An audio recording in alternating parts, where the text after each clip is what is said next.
सुप्रसिद्ध राजज्योतिषांत्रिक श्री माधव गुरुजी यांचा खास उपक्रम चिंतन, सत्संग आणि साधना. वक्रतुंड महाकाय सूर्यकोटी समप्रभ निर्विघ्नं गुरुमे देव सर्वकार्येषु सर्वदा.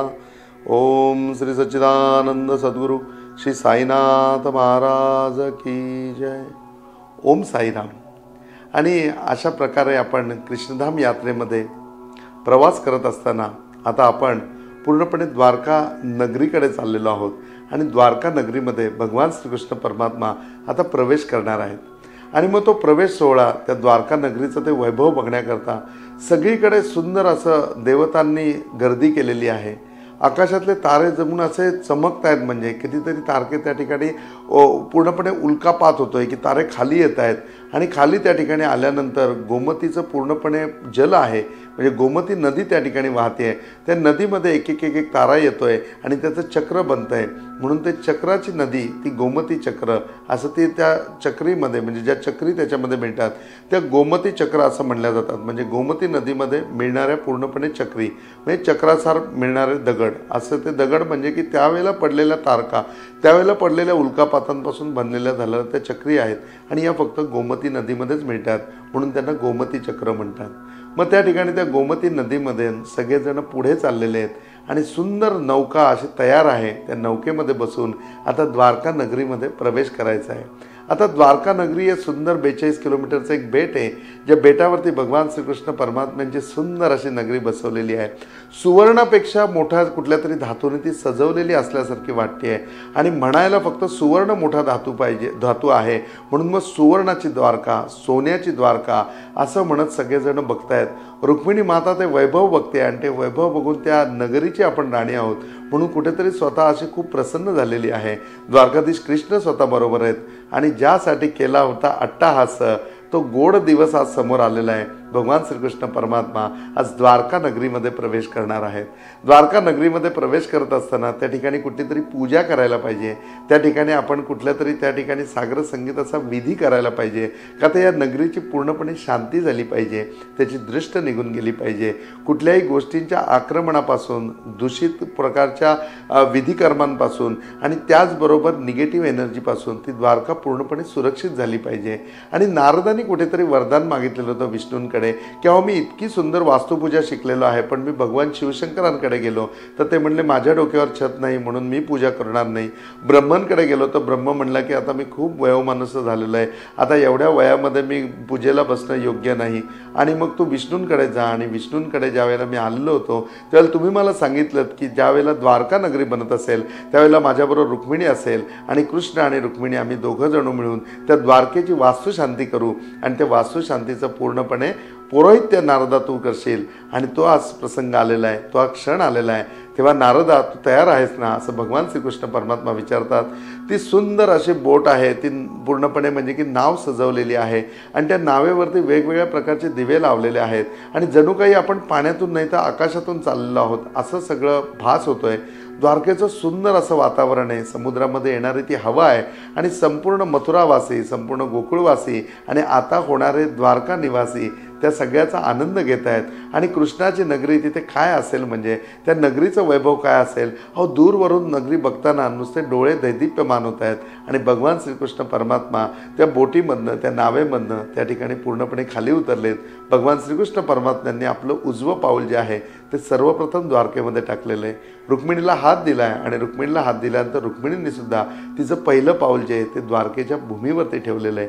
आणि मग त्या ठिकाणी पूर्णपणे वाद्यवृंदांचा सुंदर असा संगीताचा सगळ्याचा श्री गणेश झालेला आहे आणि ते संपूर्ण सगळं वातावरण हे अतिशय मोहक बनलेलं आहे. सगळीकडे वेगवेगळ्या प्रकारच्या तुताऱ्या वाजत आहेत, वेगवेगळ्या प्रकारची वाद्यवृंद, अतिशय सुंदर असं वातावरण निर्माण झालेलं आहे.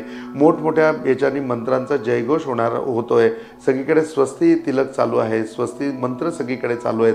प्रत्येकाला तिलक लावला जातोय केशराचा आणि प्रत्येकाच्या चेहऱ्यावरती तेज आहे, का आता तो द्वारका निवासी आहे. आता देवाच्या नगरीमधला तो एक भाग आहे, जणू काही देवाचा अंशच त्याच्यामध्ये असल्याप्रमाणे प्रत्येकजण चमकलेला आहे. प्रत्येकजण त्या नगरीमध्ये प्रवेश करत आहे आणि प्रत्येकाला असं वाटत आहे की माझी व्यवस्था कुठे असेल, माझ्याकरता कृष्णाने काय बनवलं असेल.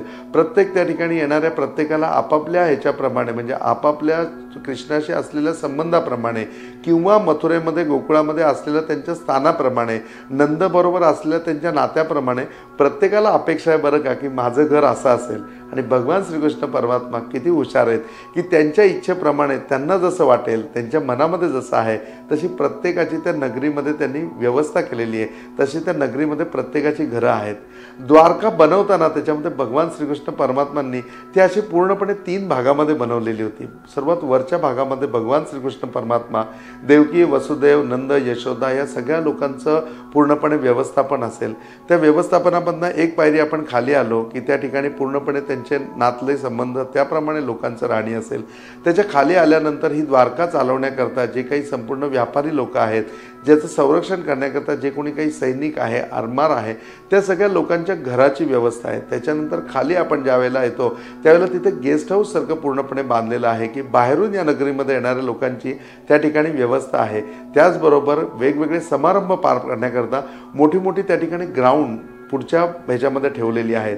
म्हणजे आजची जर व्यवस्था आपण बघितली तर अतिउच्च अशा म्हणजे की एखाद्या उच्च ठिकाणी बांधलेला एखादा पॅलेस असेल आणि त्या पॅलेसच्या बरोबर खाली त्या ठिकाणी बाकीच्यांची पूर्णपणे व्यवस्था असेल आणि त्याचबरोबर खालच्या बाजूला पार्किंग करता जागा असेल. पार्किंगच्या पुढे गेल्यानंतर आणखीन काही त्या ठिकाणी पूर्णपणे आरमाराच्या व्यवस्थेची व्यवस्था असेल, सुरक्षतेची व्यवस्था असेल, त्यांची त्या ठिकाणी व्यवस्था असेल. अशा प्रकारचं संपूर्ण चित्रण त्या ठिकाणी त्या द्वारका नगरीचं केलेलं होतं. आणि विश्वकर्मा भगवानांनी त्याची वास्तुशिल्प बनवलेलं होतं, वास्तुरचना केलेली होती, अतिशय सुंदर. म्हणजे आणि प्रत्येकाला गेल्यानंतर प्रश्न पडला की माझं घर कुठे, आणि माझं घर कुठे म्हणल्यानंतर प्रत्येकाला भगवान श्रीकृष्ण परमात्म्यांनी आड घातलेली होती की तुमचं सगळं सामान घेऊन या ठिकाणी तुम्ही प्रवेश करा, आतमध्ये जा, तुमच्या गायी बांधायला सुद्धा जागा आहे आणि या नगरीमध्ये आपल्या गायी चरायला सुद्धा जागा आहे आणि ह्या सगळ्यांची व्यवस्था लागलेली आहे. फक्त तुम्ही जा, प्रत्येकाला आपापलं घर आपोआप मिळेल आणि प्रत्येकाच्या नावाने त्याचं घर तयार होतं. द्वारकेमध्ये तिथे काही स्वयंसेवक उभे होते ज्यांच्याकडे या घरांच्या पूर्णपणे व्यवस्था होत्या. त्यावेळेला नंबर कदाचित नव्हते, परंतु नाव प्रत्येकाचं त्या वास्तूवरती लिहिलेलं होतं. आणि मग त्या वास्तूवरती नाव लिहिलेलं असताना पूर्णपणे प्रत्येकजण गेला आणि प्रत्येकाला आनंद वाटला की जे विवाहित होते त्याबरोबर त्यांच्या मिसेसचं नाव, त्यांच्या पत्नीचं नावसुद्धा त्या वास्तूवरती लिहिलेलं होतं. द्वारकेमध्ये प्रवेश करत असताना ज्यावेळेला त्या नगरीचं नाव द्वारिका ठेवलं त्यावेळेला भगवान श्रीकृष्ण परमात्मा आणि रुक्मिणी यांनी हातामध्ये हात घेऊन दोघांनीही द्वारकेच्या नावाचा जयघोष केला आणि दोघं आतमध्ये गेले. त्यांच्या नगरीमध्ये त्यांची व्यवस्था त्यांना माहिती होती. नारदांनी पुढे पूर्णपणे पूजेची व्यवस्था केली आणि द्वारका नगरीमध्ये हे आपलं सगळ्यांचं घर आहे म्हणून त्या ठिकाणी असलेले सगळे द्वारका निवासी त्या ठिकाणी पूर्णपणे यजमान स्वरूपामध्ये पती पत्नी हे त्या ठिकाणी पूजेला बसले आणि भगवान श्रीकृष्ण परमात्मा आणि रुक्मिणी माता त्या ठिकाणी आता वास्तुशांत संकल्प करून त्या ठिकाणी वास्तुशांत संकल्पित करण्याकरता स्थानापन्न झालेली आहेत. या ठिकाणी व्यवस्थेला गेलेला असताना प्रत्येकाला असं वाटलं अरे माझं घर कुठे असेल, आणि मग त्या ठिकाणी त्या स्वयंसेवकाला ते त्यांचं नाव सांगायचे आणि तो स्वयंसेवक त्यांना त्यांच्या घराकडे घेऊन जायचा आणि ते घर बघितल्यानंतर प्रत्येकाला इतका आनंद व्हायचा की खरंच कृष्ण किती ग्रेट आहेत, खरंच तो श्रीकृष्ण परमात्मा किती थोर आहे आणि किती तो आम्हाला जाणतो. अरे आम्ही त्याला किती जाणतो म्हणण्यापेक्षा तो आम्हाला किती जाणतो, जसं आम्हाला आवडेल, जसं आम्हाला हवं होतं त्याप्रमाणे प्रत्येकाची व्यवस्था आहे. प्रत्येकाला पाठीमागे सुंदर एक बाल्कनी केलेली आहे की ज्या बाल्कनीमध्ये उभं राहून त्या अथांग समुद्राचा, त्या सागराचा जो तो आनंद घेऊ शकतो. त्या ठिकाणी सुंदर सुंदर बागा केलेल्या आहेत. त्या बागांमध्ये विविध प्रकारची फुलं लावलेली आहेत. त्या संपूर्ण द्वारकावासी म्हणजे की त्या द्वारका नगरीमधल्या ज्या काही स्त्रिया आहेत त्या सगळ्या स्त्रिया त्या बागेचा पूर्णपणे लाभ घेऊ शकतात आणि ज्याच्या मनामध्ये जसं होतं तसं घर त्यांनी प्रत्येकाला दिलं. सगळ्यांना आनंद झाला आणि ज्यांच्याकरता घरं नव्हती त्याचं कोणीच त्या ठिकाणी राहिलेलं नव्हतं की त्याच्याकरता घरं नव्हती. आणि याच्या व्यतिरिक्त आता कोणी आपल्याकडे पाहुणे रावळे आले तर त्यांची राहण्याची वेगळी व्यवस्था त्या ठिकाणी द्वारका नगरीमध्ये केलेली आहे. आपल्याला जे काही फंक्शन करायचं असेल, जे काही आपल्या घरामध्ये कार्यक्रम करायचा असेल तर त्या कार्यक्रमाकरता मोठी पटांगणं त्या द्वारकेमध्ये होती. ते बघून त्यांना सगळ्यांना आनंद झाला आणि व रुक्मिणी माता आणि भगवान श्रीकृष्ण परमात्मा हे पूर्णपणे संकल्पित होऊन त्यांनी त्या ठिकाणी वास्तू शांत केली आणि द्वारकेची वास्तू शांत पूर्णपणे संपन्न झाली. संपन्न झाल्यानंतर त्या ठिकाणी भोजनाची सगळ्यांची व्यवस्था होती आणि सगळ्यांनी त्या ठिकाणी भोजन करून एकत्रपणे भोजन करून त्या भोजनाचा आनंद घेतला.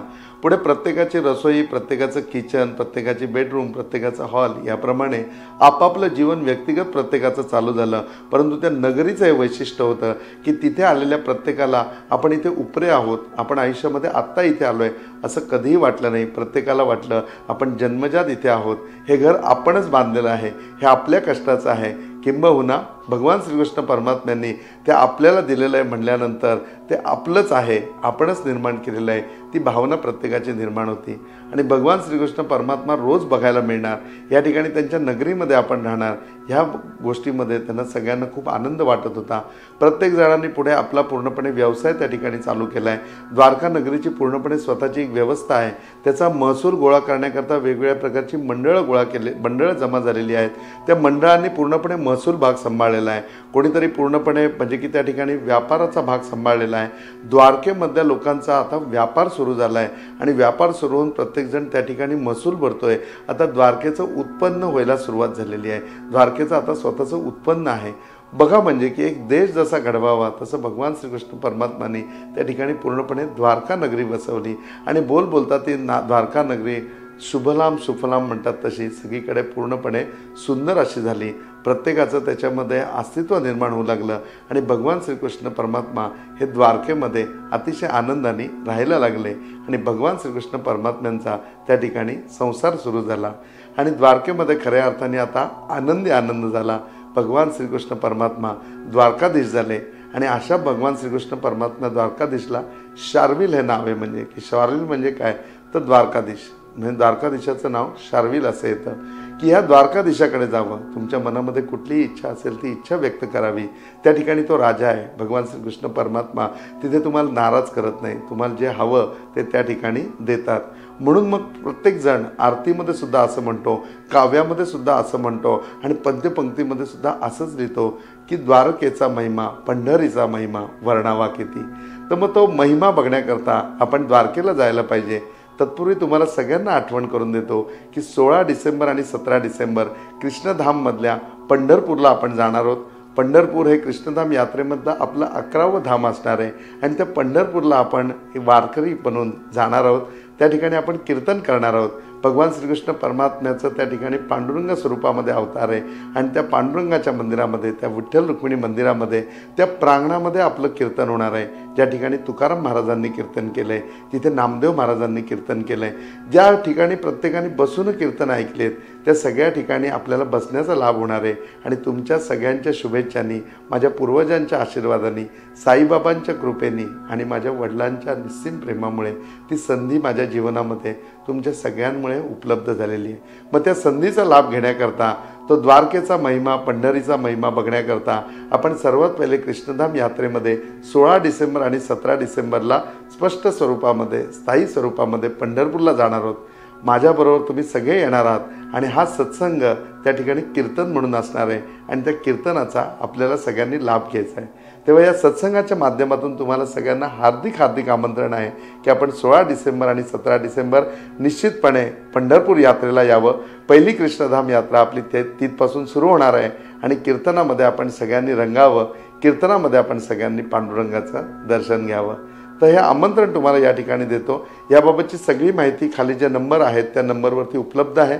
आपण फोन करून त्याबद्दलची माहिती घेऊ शकता आणि तुम्ही येणार असल्याचं नाव त्या ठिकाणी कन्फर्मेशन देऊ शकता. आज इथेच थांबूया. ओम साईराम.